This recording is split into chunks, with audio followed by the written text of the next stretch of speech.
We have been reporting here for years and years on the federal government's refusal to enforce this nation's immigration laws. But this next story is hard for even us to believe.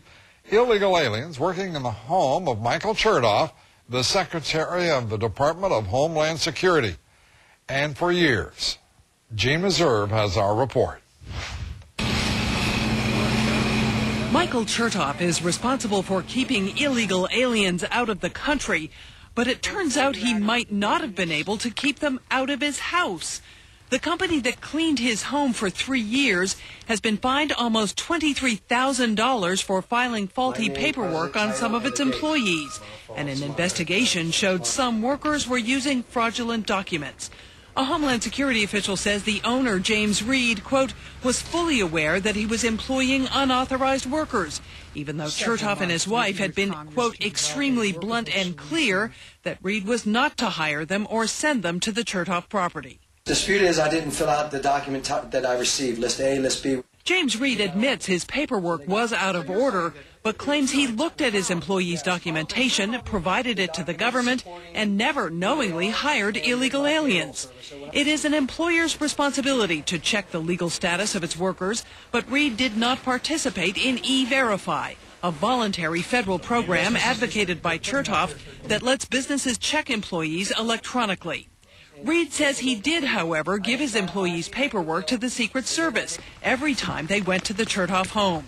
If there was a problem with his workers' legal status, he says the Secret Service should have caught it. The problem here is the Secret Service failed to do their job, and they're going to use me as a scapegoat.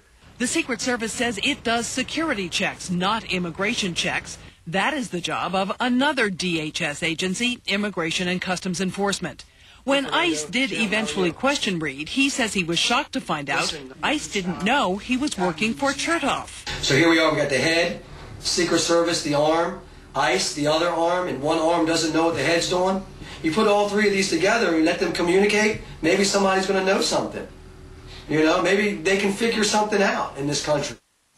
There is no indication that Michael Chertoff knew unauthorized workers might be working in his house, and it's not clear that any actually were. The investigation was inconclusive on that point. And although Reed has not been charged with hiring illegal aliens, publicity about the case has cut his business by 70%. We don't know, Lou, who's cleaning for the Chertoffs now, but it's probably a safe bet that their immigration status has been checked and double-checked.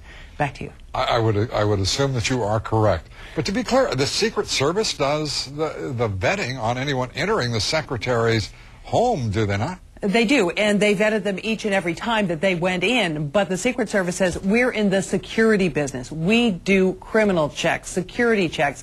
It is not in our lane to do immigration checks. That's the responsibility of the employer, says the Department of Homeland Security. Now, I don't know if you can answer this question, but may I pose this? If the Secret Service is in the security business, you would think they would have a Social Security number and that they would be able to verify the legality of the person entering a department secretary's home, for crying out loud.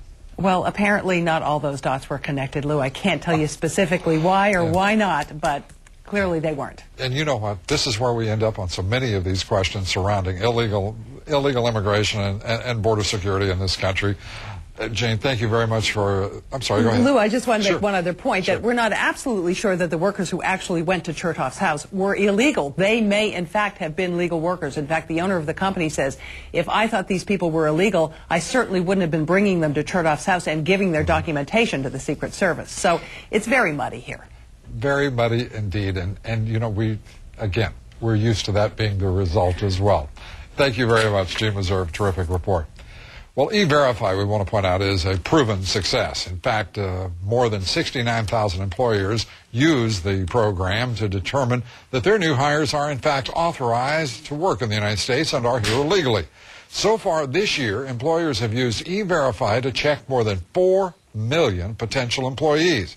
And as Secretary Chertoff himself says, 99.5% of qualified employees are cleared automatically and accurately.